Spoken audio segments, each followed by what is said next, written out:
ആമേൻ ആമേൻ.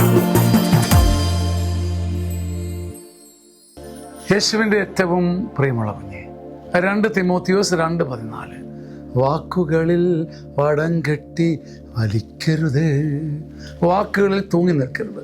2 തിമോത്തിയോസ് 2:14, വാക്കുകളെ ചൊല്ലി തർക്കങ്ങളിൽ ഏർപ്പെടാതിരിക്കാൻ അവരെ ദൈവസന്നിധിയിൽ ഉപദേശിക്കുക. ഈ തർക്കങ്ങൾ യാതൊരു ഗുണവും ചെയ്യില്ല.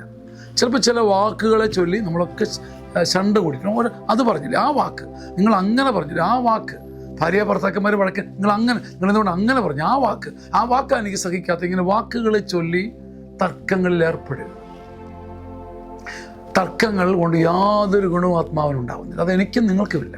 വാദിച്ച് ജയിച്ചേക്കാം, സമ്മതിച്ച് കിട്ടിയേക്കാം, നമ്മുടെ ഭാഗം ഉയർത്തി കിട്ടിയേക്കാം, നമുക്കൊരു മനസ്സമാധാനം ഒരു ദിവസത്തേക്ക് കിട്ടിയേക്കാം. പക്ഷേ വാക്കുകളെ ചൊല്ലി, വാക്കുകളെ പിടിച്ച് ആ വാക്കെ പിടിച്ചുകൊണ്ടിരിക്കുകയാണെന്ന് ചോദിക്കത്തില്ലേ? ആ വാക്കും പിടിച്ചുകൊണ്ടിരിക്കുകയാണോ? നമ്മുടെ ബന്ധങ്ങളെ തകർത്ത് കളി ചില വാക്കുകളെ ചൊല്ലി തർക്കിച്ചകന്നു പോകാനിടയുണ്ട്. തർക്കങ്ങൾ വഴി ഒരു ഗുണവും നാം നേടുന്നില്ല. കർത്താവിൻ്റെ മഹാമഹത്വത്തിന് മുമ്പിൽ അവൻ്റെ വചനം കേൾക്കാൻ ചെവി തുറന്ന് അവൻ്റെ വചനത്താൽ നമ്മുടെ വാക്കിന് മാമോദിസ മുക്കുന്നവനും ഭാഗ്യവാൻ. ആമേൻ ആമേൻ ആമേൻ.